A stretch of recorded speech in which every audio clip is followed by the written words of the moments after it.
Welcome to this tutorial part 2 about levels. We will learn about where to find them in the views and how to add them. So let's go to one of our templates.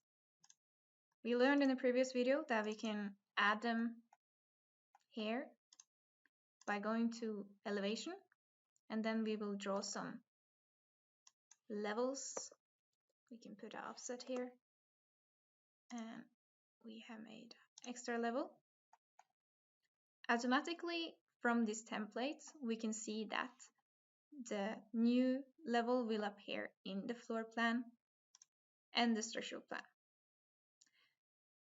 Where the level appears depends on the template.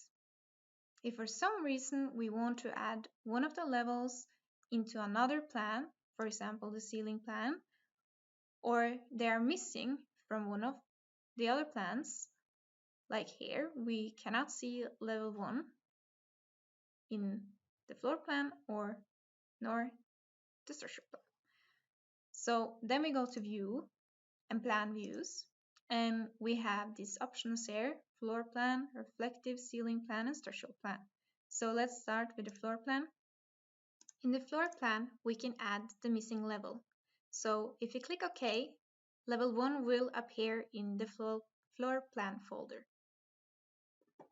Then if you want to add it to the structural plan, we click on the structural plan and it is marked, and we click OK, and it adds into the structural plan folder.